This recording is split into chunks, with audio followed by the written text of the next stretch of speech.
So I have updates from the last time that I posted. I want to start by saying that there were several things that I found out yesterday morning, and they were that he abandoned his car, he abandoned his Harley, his bike, which was his baby, and his cell phone inside of his house.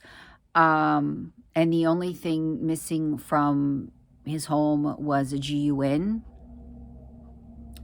And that's when I really truly panicked because I knew in my heart, no matter what the circumstances were, whether he intended to leave and never be found, because that's what he has talked about doing for years, or he intended to leave and end his life. He did not intend to come back. There was no intention of coming back at all because of the things that he had abandoned: his animals, his vehicles, his cell phone. He did not want to be found. Yesterday, I feel like I experienced every stage of grief in a rapid cycle all day long.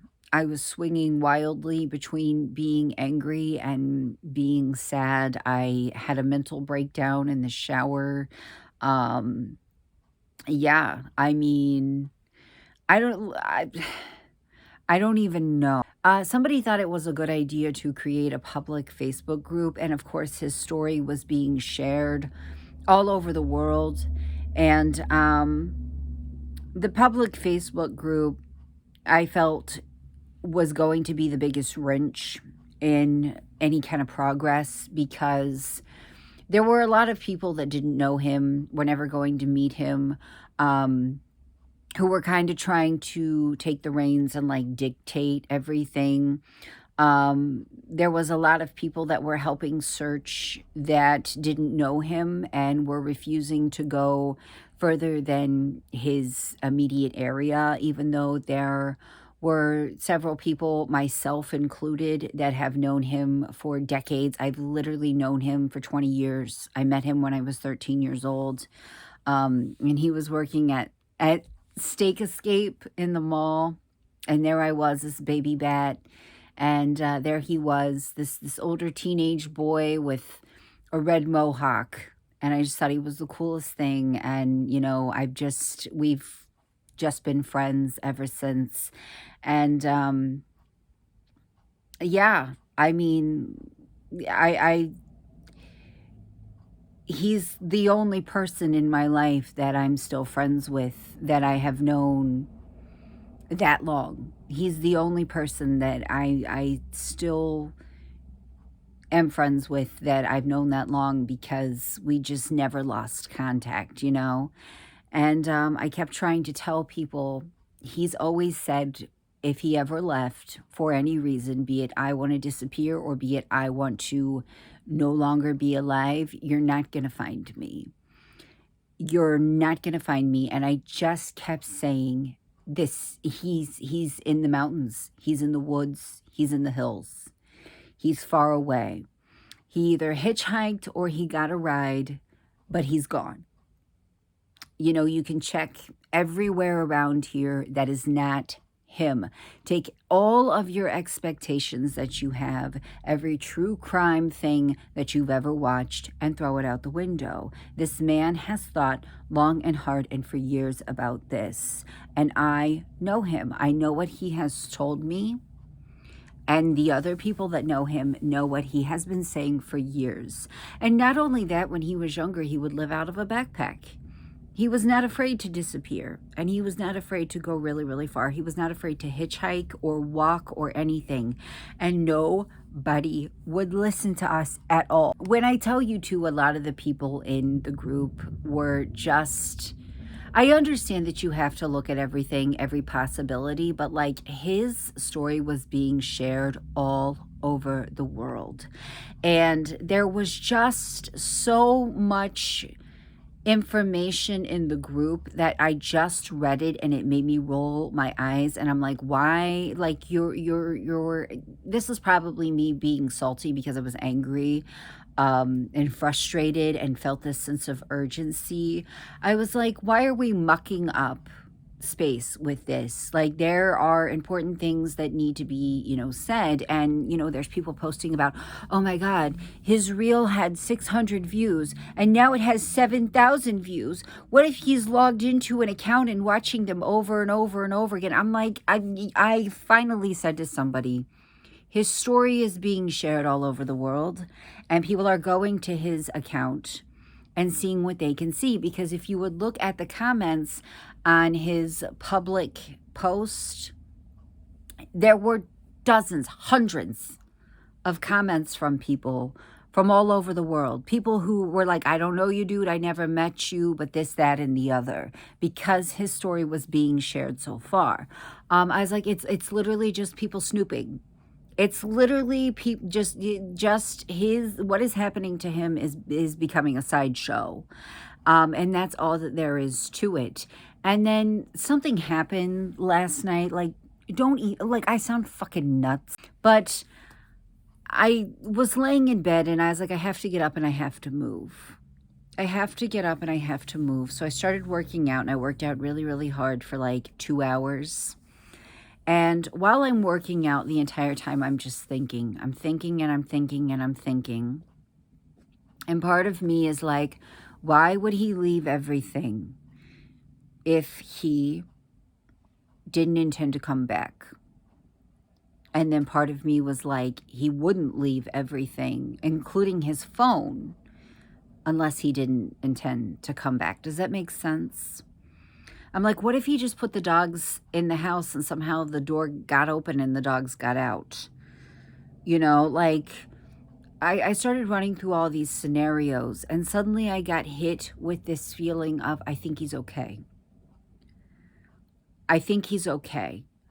And then I started thinking, Shay, what if you're in denial? What if you are what if you're in the phase of grief where you are bargaining and you're in denial and you're telling yourself, well, there's a chance, and you're making these excuses for things, but what if? But then what if? And I started to feel like, I think he's okay.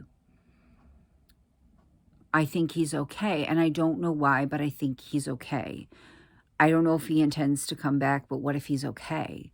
And then I kept saying, bitch, you're in the bargaining, you're in the denial era of your fucking grieving, you're grieving. That's all that it is. You're in denial. But what if?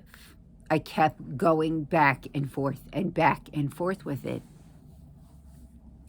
And I read a comment on the Facebook group that said that his neighbors were not taking any of this seriously, because he told them he was going to go to the woods and he was going to spend a few days and rest. And Sunday was Father's Day. And I knew that it was going to be a rough day for him. And all of a sudden, I'm like, I think he's okay. What if he just took off? What if he's coming back? What if that's why he left everything, because he's coming back, and he left his phone because he didn't want anybody to be able to bother him, and he doesn't want to be reached? And then I started to get angry and think, well, if he did take off and he doesn't want to come back, I wish he would have at least told us. I wish he would have at least told us, I'm finally doing it. I'm finally retreating to the woods. I'm done. You have the right to do that. If you want to drop your whole life, your career, your family, your home, everything, and you just want to leave, you just want to go, you can. Is it the nicest thing to do? Is it the most logical, rational decision that a human being can make? No, it's not. But you can. And that is why police struggle to take it seriously when an adult goes missing, because adults will simply just walk away from their life and decide to start over. And I kept telling myself, bitch, what if you are just in the denial stage of your grief? Maybe that's what it is. Maybe you're bargaining, maybe you're in denial. But what if? What if? And then something in my fucking heart told me, Shay, he's okay. This He's having a moment and he's going to be okay. Sunday was Father's Day. He's going to be okay. And I finished working out and I laid down in bed. When I tell you guys, I was sick of it. Every time my phone would go off, I felt like I was going to fucking throw up. Every time it would light up, not even vibrate, I felt like I was going to fucking throw up. I held my breath every time I opened Facebook. I didn't know. I couldn't deal with it. And that's the part that pissed me off the most, is like, if you want to retreat to the woods, I need you to at least tell me your intentions behind it.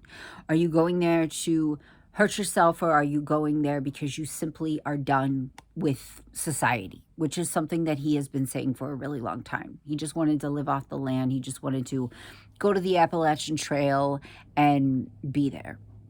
And that's how he wanted to live. And I open my phone and I get a notification. I'm just scrolling. I don't even know what the fuck I was looking at. Probably something goofy.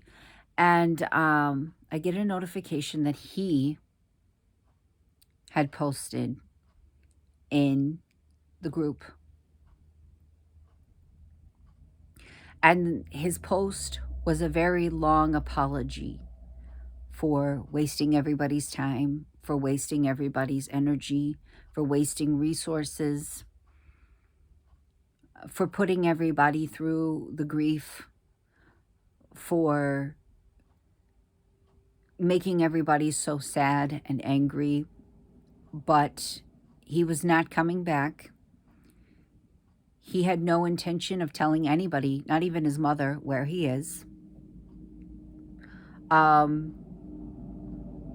His phone had been off. He has multiple phones. No shade, because I'm filming on a phone right now, and right here's another one. Because he's also a business. Like, he ran his own tattoo shit. And he said, you know, I was only where I was because of my children. And I have lost my children. And now I'm where I feel I need to be. I'm listening to the birds, and I'm watching the lightning bugs at night, the fireflies, and it's silent. I have my Bible. I have my pictures of my kids, and I don't want to be found. But I'm okay.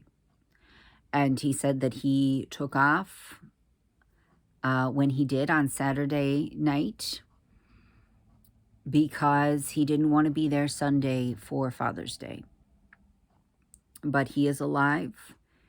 He is okay. He is, nobody knows where he is. Not a single soul knows where his mother, the mother of his children, nobody knows where he is. And he doesn't want to be found. And as of right now, he has no intention of coming back. He said he pleaded for help with his animals, which is the truth. He tried very, very hard for a very long time to get people to take them, and nobody would. I think it's because everybody kind of knew deep down that if they did, he was going to go, he was going to take off, and he was going to leave. Where he is where he wants to be, and he is alive, and he, according to him, is happy, and that's all I need. I just needed a sign of life. I just wanted to know that he was alive. Am I surprised that he did this? No. He's been saying for a really long time that he was going to. I was so fucking angry with him when I didn't know what was happening, that the minute that I found out that he was okay, the minute that I saw that he had posted and that it was from him and not somebody getting into his account, the anger in me went away. Because I looked at Epps and said, what are we going to do? Because, you know, I started thinking, what if everything's okay? I said, what are we going to do if he pops up in a few days and sees that his house is boarded up and his face has been plastered all over the place and all these people are worried about him, how do you think he's going to react? The anger in me just immediately went away. When I found out that he was okay and safe and alive, the anger in me disappeared. That's all I wanted, was a sign of life. That's all that anybody wanted, was a sign of life. Just tell us you're okay. You don't got to tell me where you went. Just tell me that you're all right and that, you know, when you get where you're going, that you don't plan to hurt yourself. You know what I mean? But anyways, that was probably the worst 2 days I've had in a really long time. It was definitely the worst 2 days I've had in a really fucking long time. But the only better outcome I could have hoped for was for him to be back here. He's not, and that's okay. It's just him. That's just him. That's what he wants. That's what he's wanted for years, and I accept that. As long as he is alive, I accept that. So,